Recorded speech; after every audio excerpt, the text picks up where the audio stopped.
Commonly used, there are quite a few pseudo classes. Okay. Three in CSS, you can apply styles to element in these states using special kind of selector called pseudo class selector.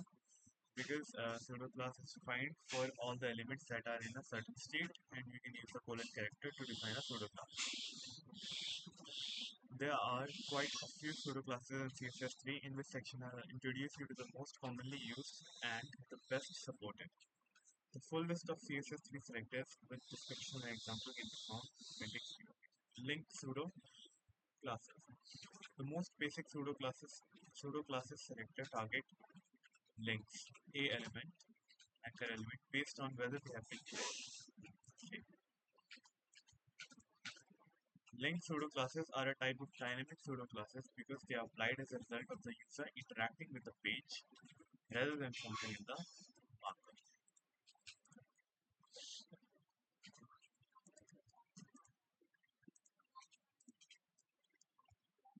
Link applies applies the style to unclicked.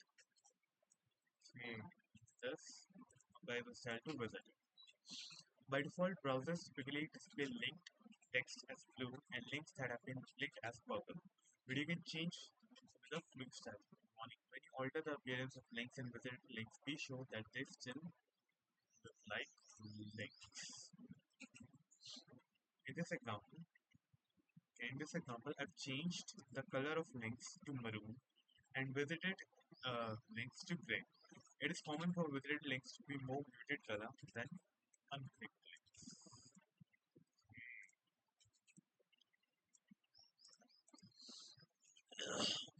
User action pseudo classes. Okay, another type of dynamic pseudo classes targets element states that result from direct user interaction.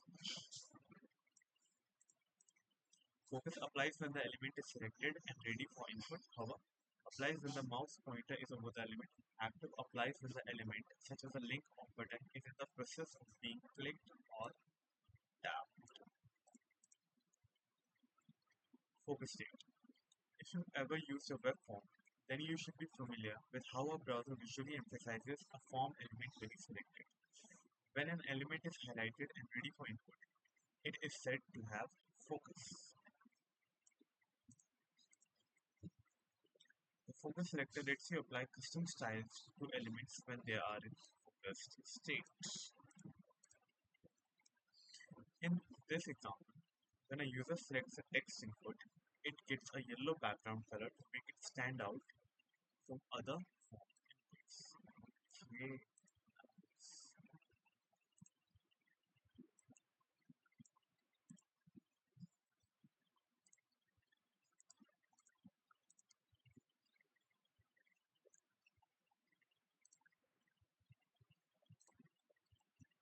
Hover state. The hover selector is an interesting one. It targets element while the user's mouse pointer is directly over them. Although you can use the hover state with any element, it is most commonly used with links to change their appearance and give the user a visual feedback that an action is possible.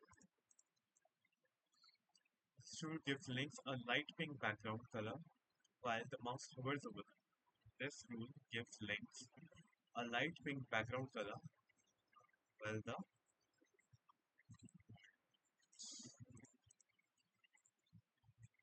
I missed a note. Again, it is important to note that there is no hover state on touchscreen devices such as smartphones and tablets, so this piece of feedback will be lost. That makes it important for links to have clear visual indicators without relying on mouse interactions for discovery.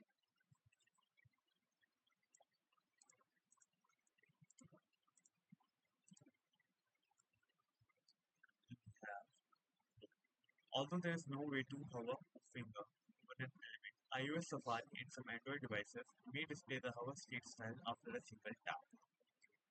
To follow the link, a user must tab again. This approach ensures that CSS-driven drop-down menus that expand when hovered over are still accessible on a touch device. On the flip side, it might be confusing or undesirable on the hovered objects. For this reason, some developers choose to create a separate style sheet without hover styles for mobile devices that might have touch interface. Active state. Finally, the active selector applies styles to an element while it is in the process of being activated. In the case of link, it is the style sheet that is applied while it is being clicked or while a finger tap is in contact with the touch screen. This style may be displayed only for an instant, but it can give a subtle indication that something is happening.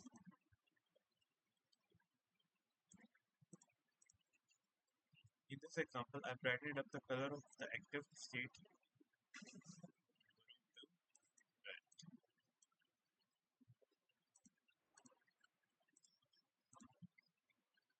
putting it all together. Web designers commonly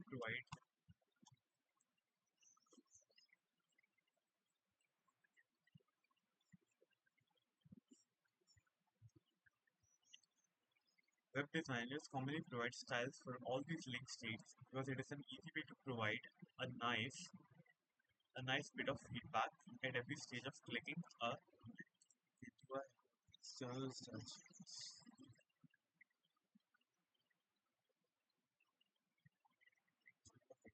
External style sheets.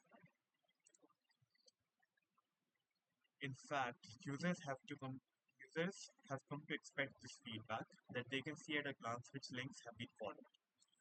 That links to something when you point at them, and that they receive confirmation when they are successful in it.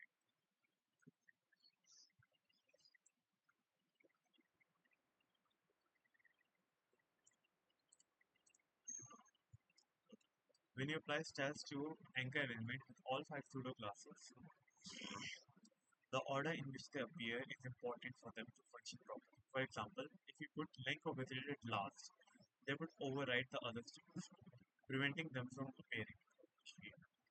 The required order for link pseudoclasses is link, visited, focus, hover, and active.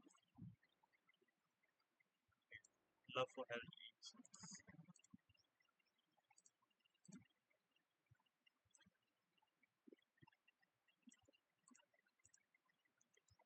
It is recommended that you provide a focus style first for users who use a keyboard to tap through links on a page rather than clicking with a mouse. Okay. Turns underlines of test decoration. It is recommended that you provide a focus style for users who use keyboard to tap through links on a page rather than clicking with a mouse. Applying the same style sheet for hover, applying the same style used for hover is common, although not required. To sum up, to sum things up, the link style I've showed would look should look like this style sheet. So it shows the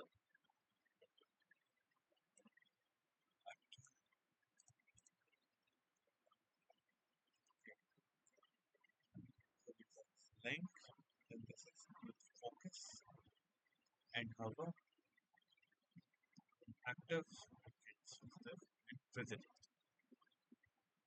Other pseudo classes. Okay. 5 CSS3 pseudo classes down, only 18 to go. Well, I don't know about you, but that sounds a bit tedious. I want you to know what is possible, so I've tucked them into more pseudo classes sidebar, and we can move on to few other selected things. In addition, you can find them in Appendix B with descriptions and examples. When you are ready to get more sophisticated with selectors in your documents, you can you can use that appendix as a reference for pseudo classes. In addition to the dynamic pseudo classes, the CSS3 selector module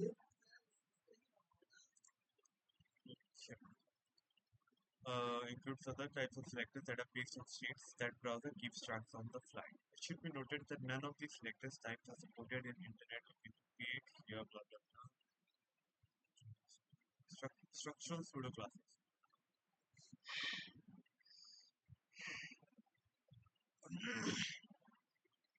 These allow selection based on where the element is in the structure of the document in the documentary.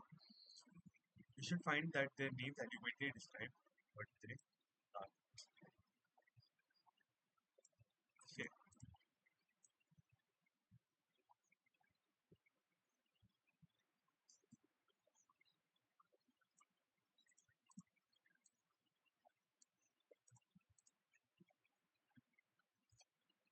Root, empty, first child, last child, only child, first of type, last of type, nth child, okay, first, second, nth child, nth of type. UI user interface selector. These selectors apply to states that are typical for form widgets. These selectors apply to states that are typical for form widgets, enabled, disabled, and checked.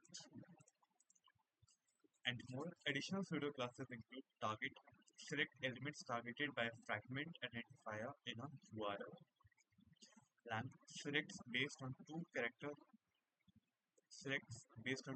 language codes. Selects every element except what is listed in the parentheses.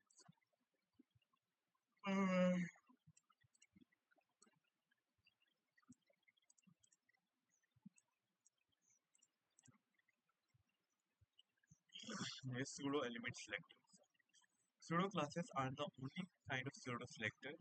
There are also four pseudo elements that act as though they are interesting fictional elements into the document structure for style. In CSS3, pseudo elements are indicated by double colon system, but for better backward backward compatibility, use a single colon as they were defined in.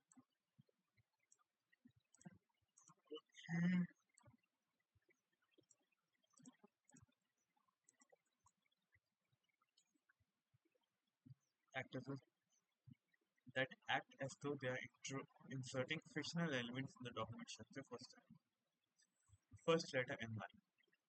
The following pseudo elements are used to select the first line or the first letter of text in an element as displayed in the browser. First, this selector applies.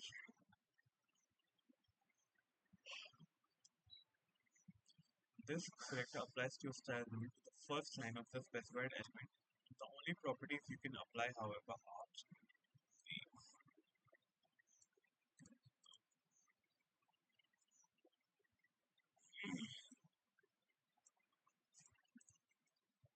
first line color, font, background, word space, spacing, text decoration, alignment,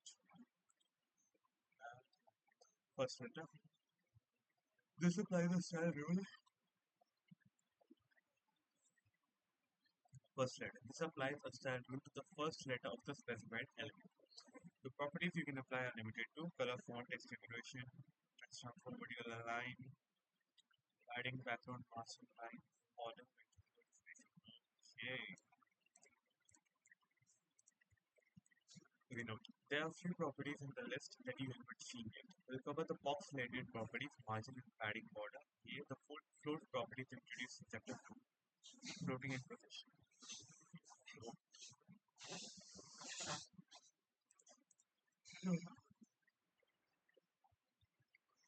First line, that is spacing. First letter, font size 300. That's how you can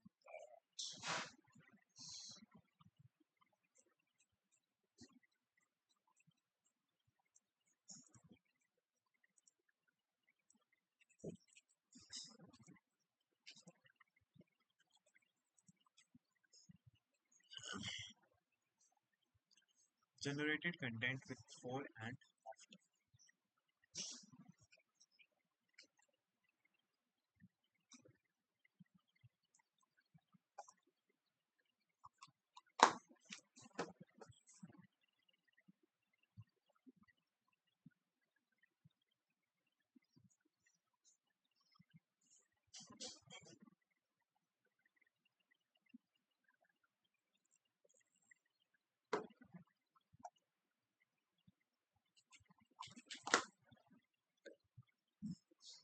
Generated content before and after. CSS2 introduced the before and after pseudo elements that are used to insert content before or after a specified element without actually adding the characters to the source document. Okay. Generated content can be used to insert language appropriate quotation marks around a quote, insert automatic octaves, or even display URLs next to links when a document is tagged. Here's a simple example.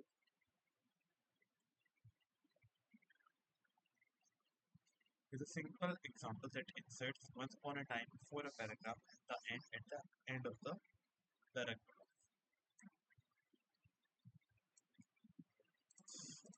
The markup is not Spanish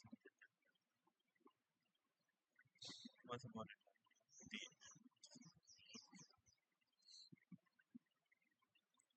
The generated content is not supported here, but browser handles something like first project would be interested. I mentioned attribute selectors. We are finally in the home stretch with selectors. The last type of selector target elements based on their attributes. You can target attribute names.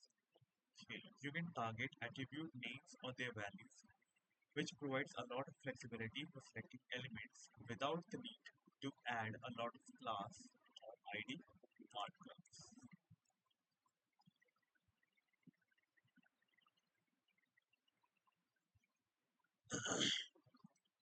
The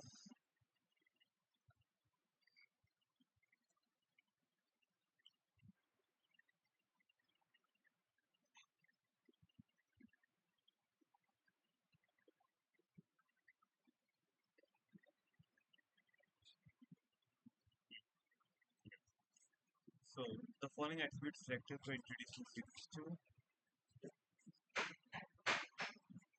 Element attribute. The simple attribute selector targets elements with a particular attribute regardless of its value.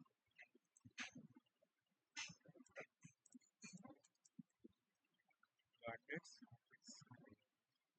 The following example selects an image that has a title attribute. The exact attribute value selector selects element with a specific value for the attribute. Title equals to.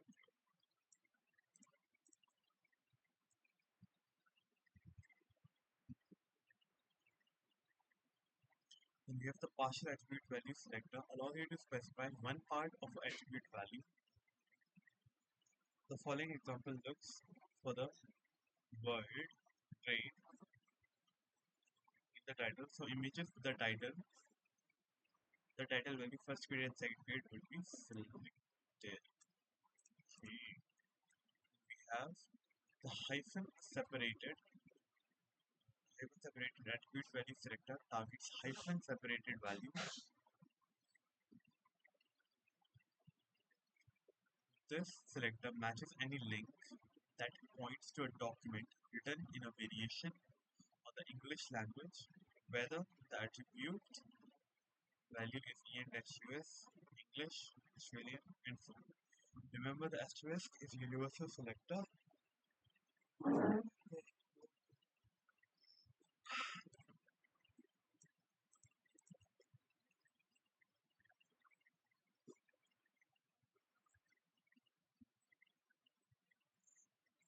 The following extended attribute selectors are now in CSS3, and so they are just gaining string. Okay, they are not supported here. So this is the beginning substring attribute for value selector. First part of it. Matches element whose specified attribute values start in the string of characters in the selector. Okay, this selector applied. This selector applies to style on only the bits that are found here. Then we have attribute dollar last one. The ending substring only for PDF files. Then the arbitrary substring value selector looks for the provided text in any part of the attribute value. This rule selects any image that contains the word February somewhere in the title.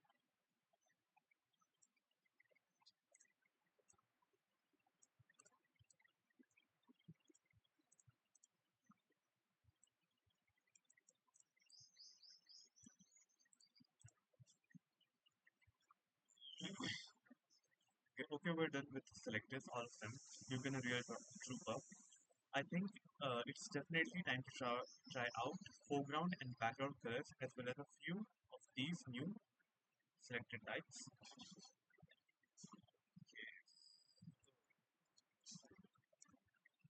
Chapter is the name, colors and background.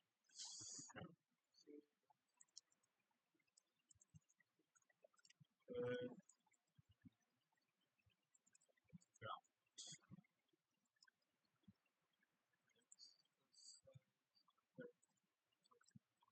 one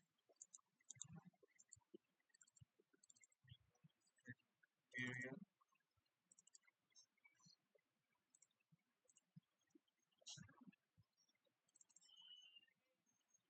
size. So in this exercise, we'll start with simple black and white menu and give it some personality with foreground colors. You should have enough experience writing style rules by this point that I'm not going to hold your hand as much as I've in previous exercises. This time you write the rules, you can check your work against the finished style rules. Okay.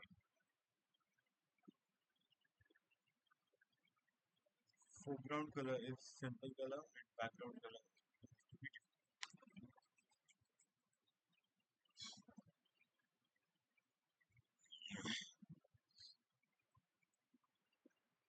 okay. So open the picture.html file.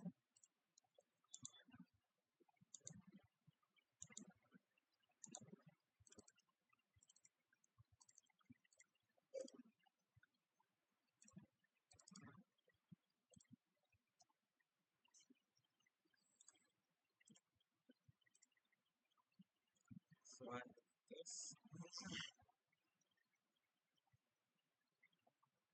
header.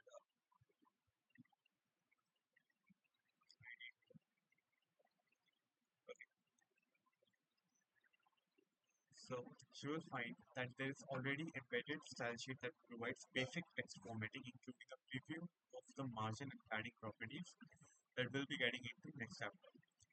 With the text all set, you'll just need to work on the colors. Feel free to save the document at any step along the way and view your progress now. Maybe I'll just view it as is.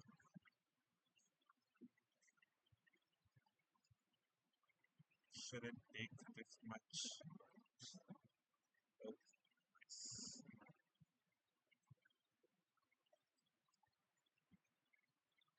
So I have to work on the colors. Make H1 heading pop by adding a new declaration to the existing H1 rule. Note that because this value has all double digits, you can and should use the condensed version and save a few bytes in the style sheets.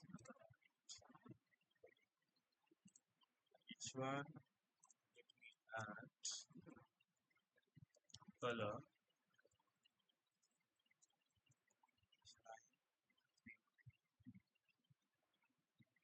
as correct.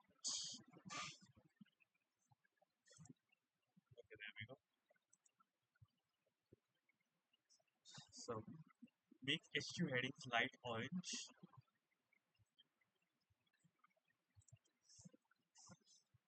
So the hash is C6 and then 0 or can't be a C. Two headings are all orange. Then make the background of the entire page light green. Okay, that's easy with body,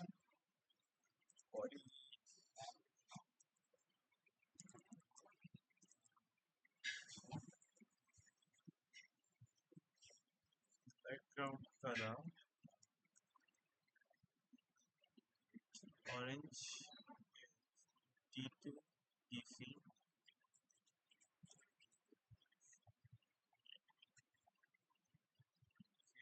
C,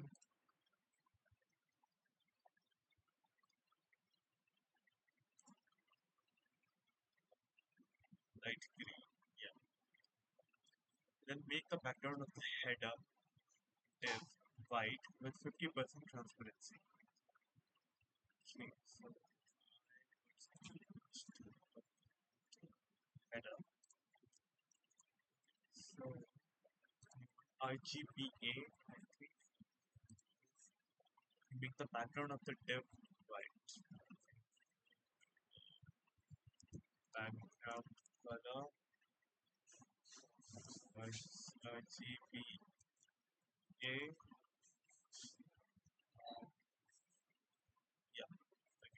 55, 5, 5, comma, 5, comma,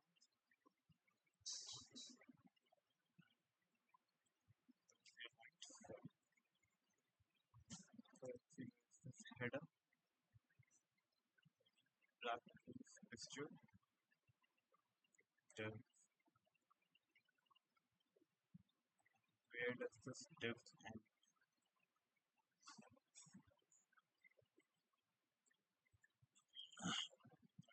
But I should see div with have. I've already added a rule that turns underlines off under links text decoration. So we'll be relying on colors to make the links pop. Write a rule that makes a link same color. That's easy. It's my anchor color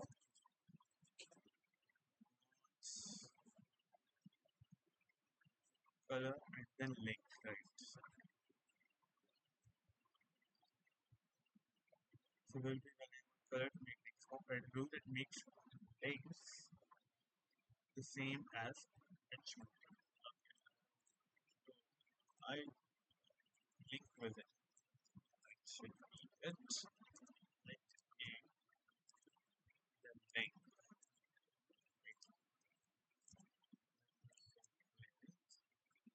Color is Spanish 99. Let me clean up purple. We'll go make visited make visited links a muted purple. Okay, so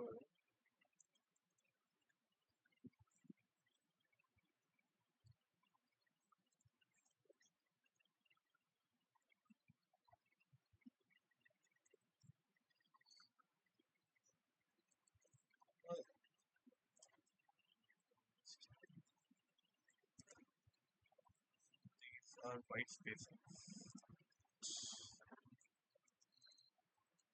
So visited light purple hash 937393.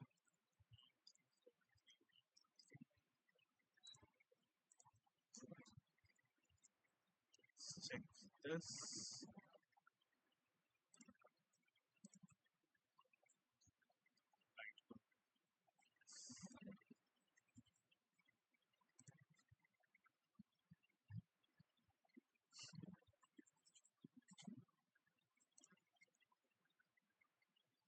So then we have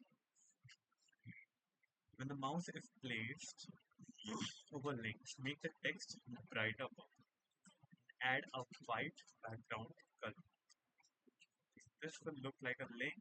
This will look a little like the links are lightening up when the mouse is pointing. So we go to some order, focus, then hover. Right. Name, hover,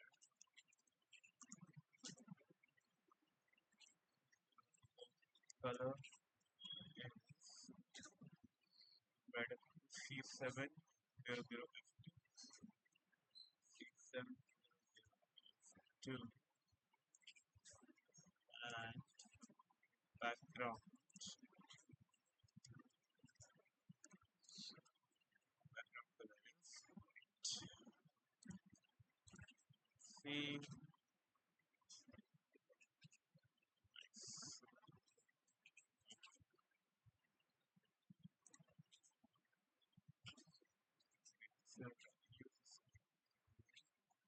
okay, use these same style rules when the links are in place. So I just need to witness the order. Right? Focus, hover, and active. Focus will come first. So copy this. Focus.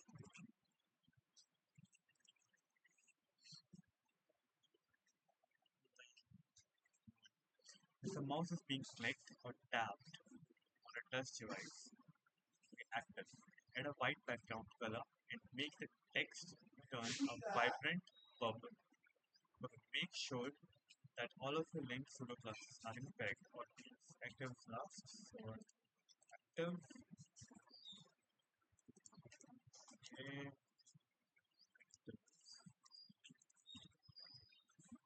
the color to be a vibrant purple.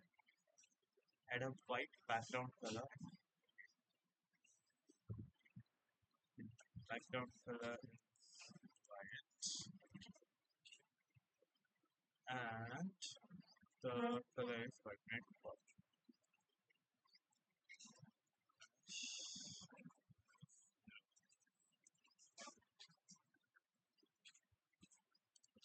Okay, hmm, so now we move on to this is done. 21. Background images. We've seen we've seen how to add images to the content of the document using the IMG element, but these days most decorative images are added to pages and elements as background images using CSS. After all, decorations such as background patterns are formally part of representation, not structure. It allows designers to change the look of a site by editing a CSS file. We've come a long way from the days when sites were giant graphic cutouts and held together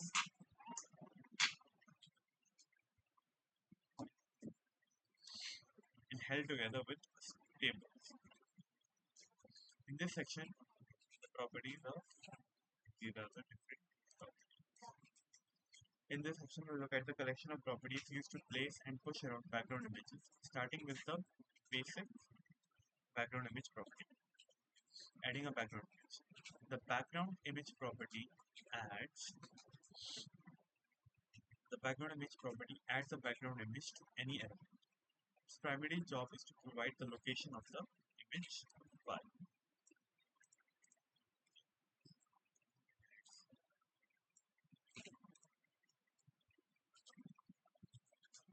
Location of image none of inherit.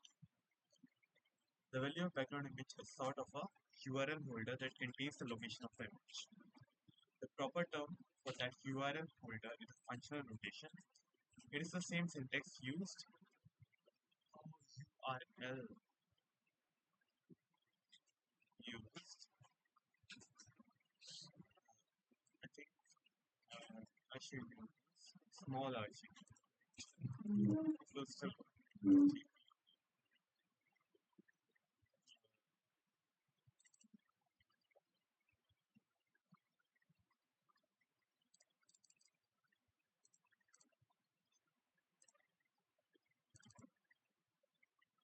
yeah,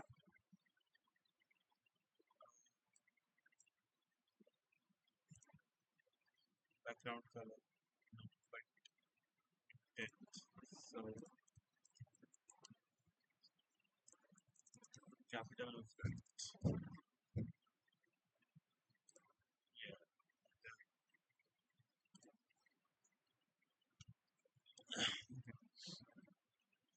The like the function.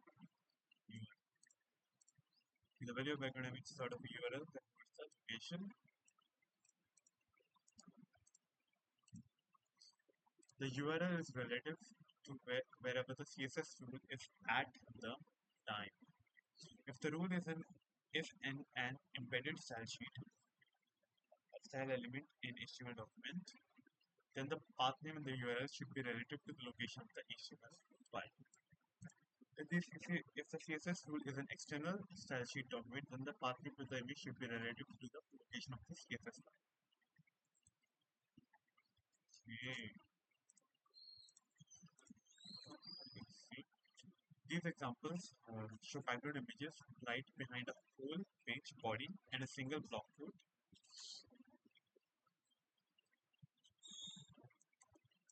with a padding and border. So the standard access site has incredibly detailed browser support chart for every possible background related property.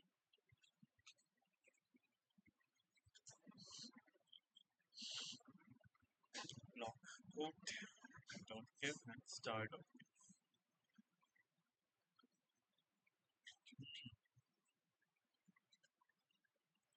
Example of tiling background images. Okay, if you take tile,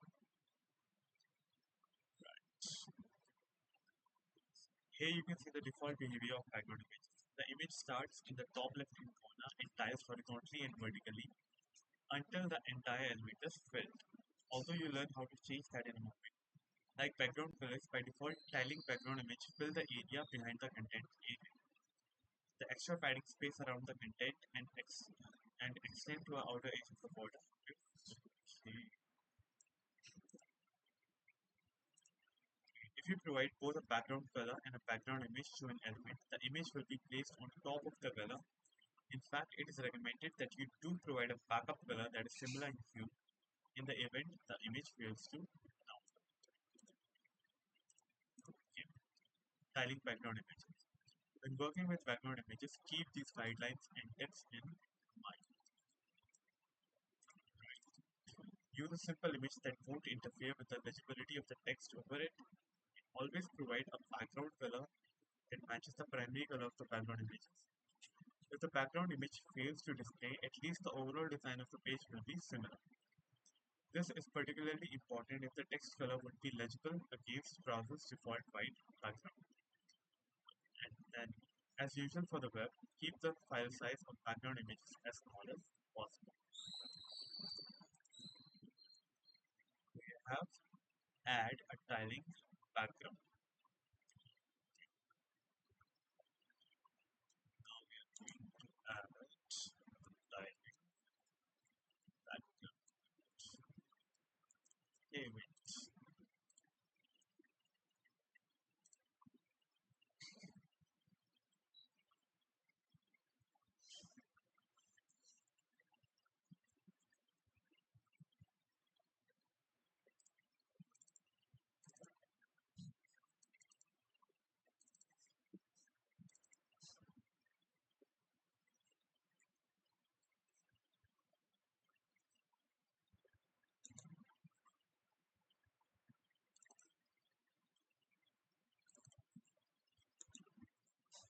So, all the in this exercise, we're going to add a simple tiling background image to the menu. The image provided for this exercise should be in the images directory. Add a declaration to the body style rule that makes the image bullseye.png tile in the background image and URL. Easy enough. Just go ahead, copy this here. Right. So I'll go there. Document. Like we should include the path name relative to the style sheet. In this case, the current HTML document. Easy, isn't it? When you save and view the page in the browser, it should look like this. Okay, because I have created a.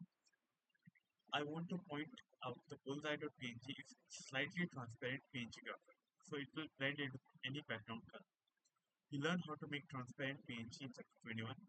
Try temporarily changing the background color of the body element by adding a second background color declaration low in the stack so it overrides the previous one.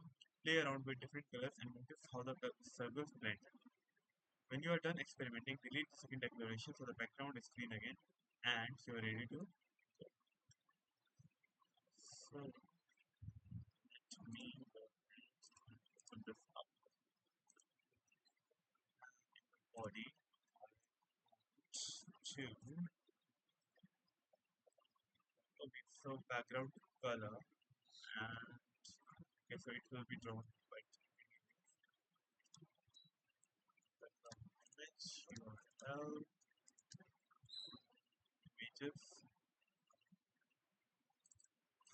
images slash tools I dot png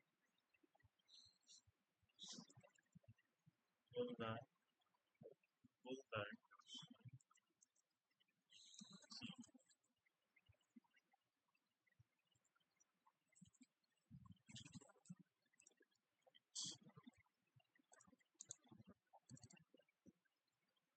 nothing happened.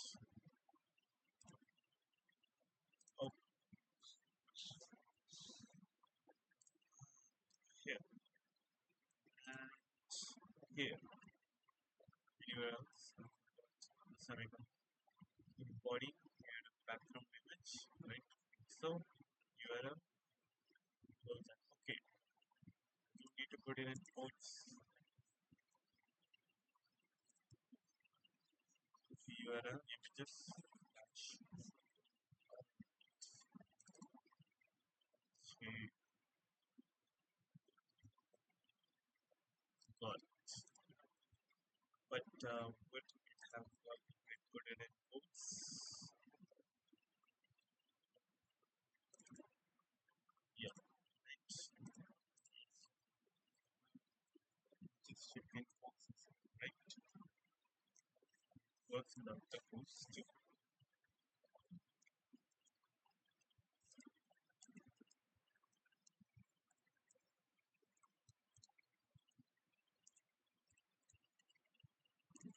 Works without the quotes too.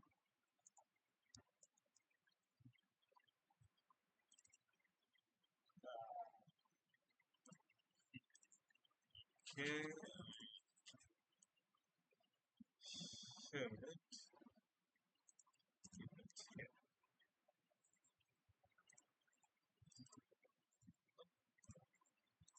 Can't add maybe outside.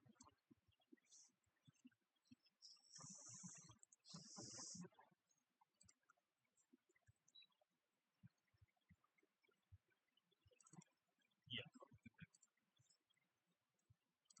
Alright. I messed up.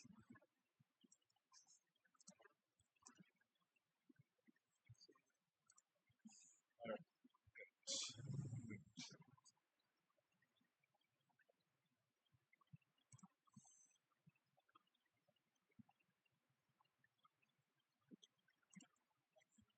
So controlling the tiling direction. As we saw in the last video, images tiles left and right, up and down, when left to their own devices. You can limit this behavior with the background repeat property. So background repeat X, repeat Y, no repeat. If you want a background image to appear just once, use the no repeat keyword like this. Repeat, no repeat. You can also restrict, you can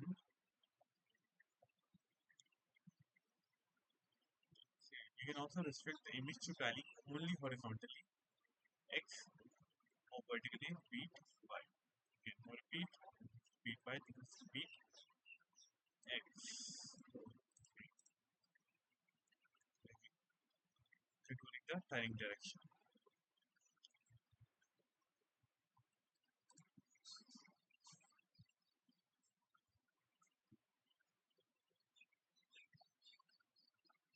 In the head.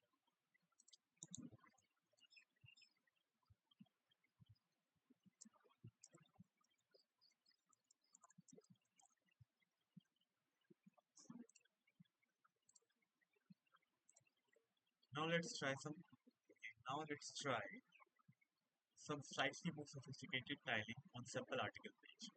This time we'll add a tiling background just along the top edge of the header div. In the header rule, add the image purple.gif and set it to repeat horizontally.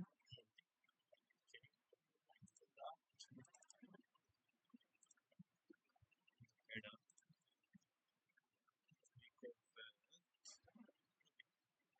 suppose RGBA.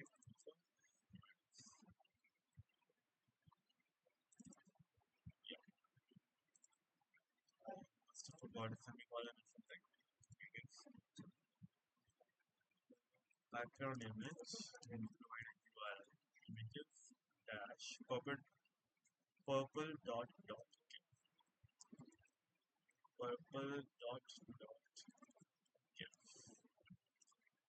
Then background repeat to repeat x repeat repeat repeat right repeat horizontal. Save the file and save the file. So, okay, nothing happened. So just enter the form. Background color is RGBA. Find the right directory 13.3. I'm editing the right here. Editing the right one.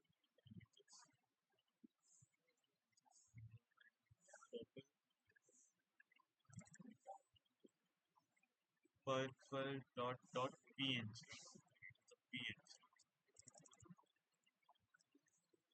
PNG and then I should see the change. Okay. Repeat dash repeat dash x. Oh. And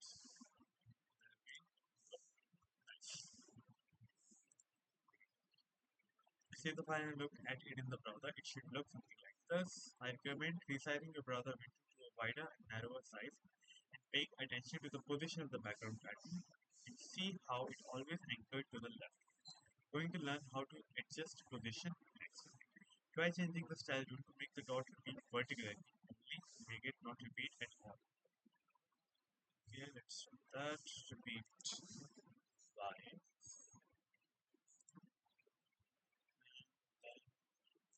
Repeat. Okay, repeat now. It was some option for no repeat.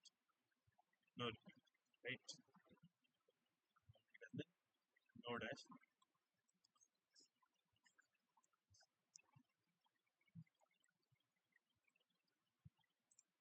Just do it.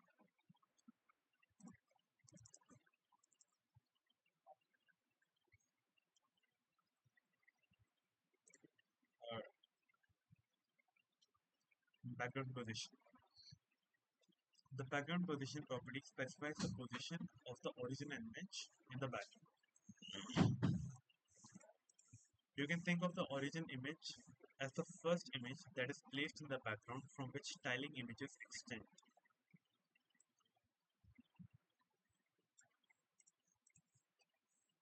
Here is the property and its various values. Background position, length measurement percentage, mean. Left, center, right, top, bottom. Default is 0% as top. To position the origin, to position the left, center, we can combine these. To describe the position of an image, you provide horizontal and vertical values. Horizontal and vertical values describe ways to place it, but there are a variety of ways to do it. Keyword positioning. The keywords left, right, bottom, top, bottom, center position the origin image relative to the edges of the element's padding. For example, left positions the image all the way to the left edge of the background area. The default position corresponds to left top. So keywords are typically used in pairs as thus left bottom right center. If you provide only one keyword, the missing keyword is assumed to be center. Thus, background position right has the same effect as right center. The length measurement. You can also specify the position by its distance from the top left corner or the element using pixel measurements.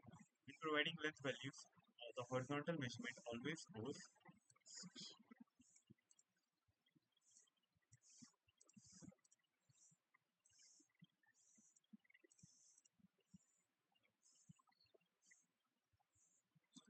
With CSS, to ensure best performance in modern browsers, always apply the horizontal measurement first for all value types. Percentages. Percentage values are provided in horizontal vertical pairs with 0% corresponding to the top left, 100% corresponding to the bottom right corner.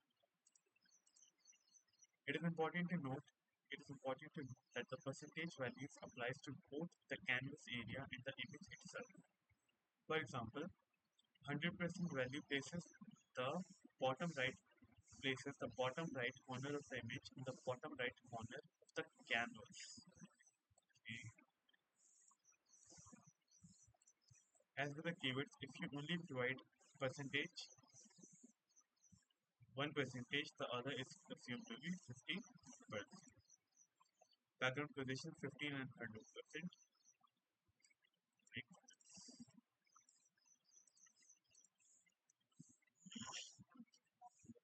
Figure 1320 shows the results of each of the background position examples listed above with background repeat, set to no repeat for clarity. It is possible to position the original image and let it tile from there in both directions or horizontally or vertically. When the image tiles, the position of the initial image might not be obvious, but you can use background position to make a tile pattern at a starting point.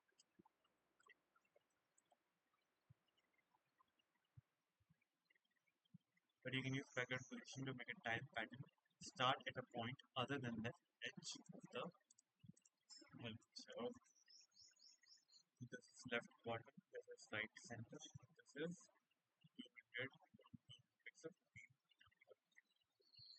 This might this might be used to keep a background pattern centered and symmetrical.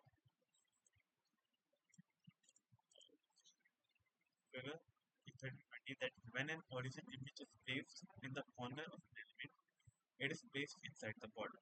Only repeated images extend under the border of its outer edge.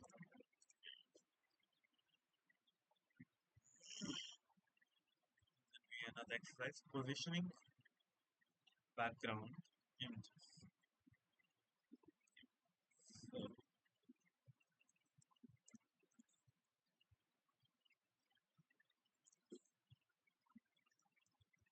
I can comment these out like this.